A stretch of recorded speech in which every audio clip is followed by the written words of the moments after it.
Before Islam, this was the age of ignorance. Tribal revenge lasted generations. The weak were oppressed. Women possessed few legal rights. Imagine a world buried in darkness, a world of endless tribal wars. Then, in the year 570 CE, his name was Muhammad ibn Abdullah. But who was he? How did an orphan become the leader? Welcome to This Explainer. Today, we're doing something really incredible. We're traveling back over 1,400 years to explore the dramatic and honestly deeply moving early life of the man who literally transformed human history. We're going to dive right into the world he was born into, the immense tragedies he faced as a young boy, and the absolute flawless character that set the stage for his lasting legacy. It's the story of a birth that brought a message of mercy to the entire world. Let's get right into it. Okay, I want you to literally close your eyes for just a second. Visually transport yourself into the heart of ancient Arabia. Try to picture it. You're standing in a vast land of endless, scorching deserts. It's a place where just surviving day to day was incredibly difficult. But the reality was, the hearts of the people had become even harder than that harsh landscape. Meanwhile, way beyond Arabia, the great empires of Rome and Persia were locked in these exhausting, endless wars, leaving this isolated desert peninsula desperately searching for some glimmer of hope. Section 1. The Age of Ignorance, Pre-Islamic Arabia. Now, you've probably heard this specific period remembered as Jahiliyyah, which translates to the age of ignorance. But here's the thing, it wasn't just a lack of academic knowledge or something like that. It was a time of complete moral, social, and spiritual freefall. Even though these tribes proudly trace their lineage all the way back to Prophet Ibrahim and Prophet Ismail, generations of corruption had completely replaced pure monotheism. The people had totally forgotten the worship of the one true God. And just to give you an idea of the scale of that spiritual corruption, it was staggering. The Kaaba in Makkah, right, a sacred house originally built dedicated strictly to the worship of Allah alone, had become filled with about 360 idols. 360. Every single tribe had its own deity. People were worshiping stone statues. They were revering trees, praying to the stars. The light of true faith had almost entirely disappeared from the Arabian Peninsula. But the darkness wasn't just religious, it was deeply, heartbreakingly social. The strong ruled over the weak without a second thought, and women possessed almost zero legal or social rights. It was so bad that in some parts of Arabia, having a daughter was considered such a massive shame that families would commit the unthinkable. They would literally bury their newborn daughters alive. The Quran actually condemns this horrific practice with these chilling, solemn words. And when the girl who was buried alive is asked, for what sin was she killed?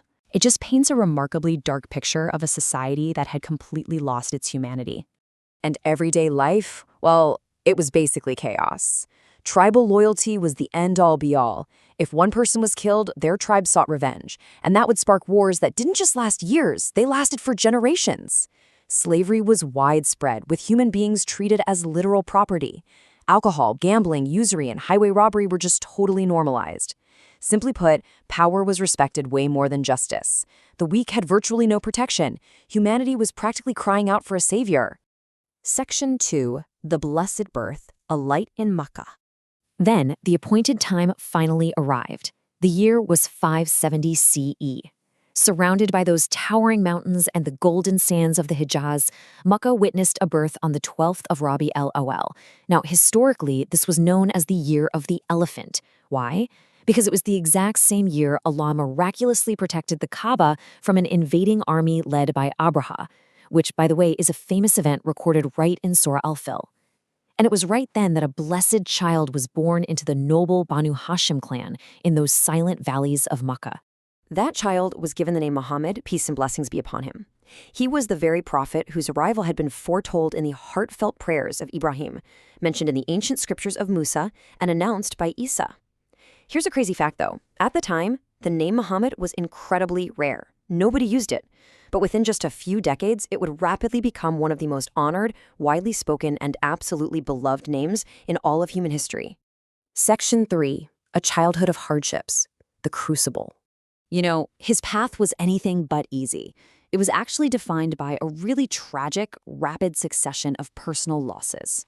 Even before he took his very first breath, his father, Abdullah, passed away on a journey returning to Medina. He never even got the chance to see his father's face.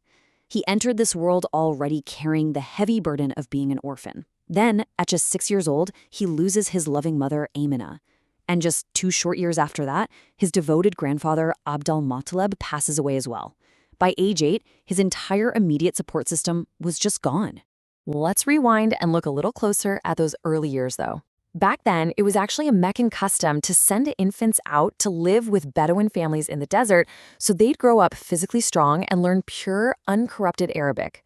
So young Muhammad was sent to live with a foster mother named Halima al-Sadiya. And Islamic traditions tell us that the second he entered her home, absolute blessings followed. Like her animals started producing way more milk, their severe poverty eased up, and true prosperity returned to her household. She knew right away he was a profoundly special child, before she lovingly had to return him to his mother in Makkah a few years later. But man, that reunion with his mother was heartbreakingly brief. When he was just 6, Amina took him to Medina to visit relatives and see his father's grave. On the journey back, at a place called Abwa, she became severely ill and passed away. Just put yourself in those shoes for a second. A 6-year-old boy standing completely alone in the middle of this vast, unforgiving desert, suddenly losing the only parent he had ever known. It's just devastating. After that tragedy, he was taken in by his grandfather, Abdul Muttalib, who was the highly respected leader of the Quraysh. And his grandfather loved him fiercely. I mean, a deeply protective love. He actually had this special rug near the Kaaba, where literally no one else was allowed to sit. But whenever young Muhammad walked up, Abdul Muttalib would let him sit right there beside him, and he'd tell everyone else, "Leave my grandson alone, he is destined for great things." But sadly, as we know, this beautiful, loving protection was short-lived, since his grandfather passed when he was only 8. So after his grandfather passes, his uncle Abu Talib steps in. Now, Abu Talib wasn't a wealthy man by any means, but he raised his nephew exactly as if he were his own son.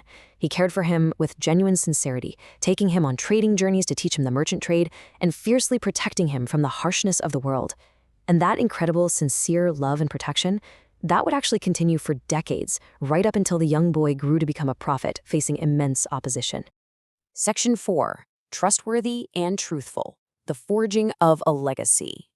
What's amazing is that from a very, very early age, he stood completely apart from the society around him.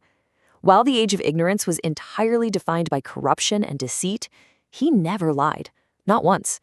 He never cheated a single person in his business dealings.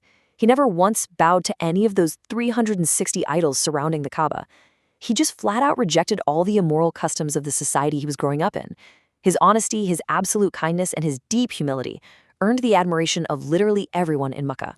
And because of that unmatched, flawless integrity, the people of Makkah actually bestowed 2 massive titles upon him. And remember, this was long before prophethood ever began. They called him As-Sadiq, which means the truthful, and Al-Amin, meaning the trustworthy. Even his biggest future enemies couldn't deny his perfect character. People trusted him completely with their wealth, their disputes, and their very lives. So all of this brings us to a really profound realization. A child who lost his father before he was even born, lost his mother at 6 and his grandfather at 8, somehow didn't succumb to the intense darkness of the age of ignorance. Actually, it was the exact opposite. Those immense trials forged his extraordinary patience, his endless compassion, and his quiet strength. So I'll leave you with this question to think about. How exactly did an orphan child raised in the absolute harshest desert conditions imaginable become a literal mercy to all of humanity?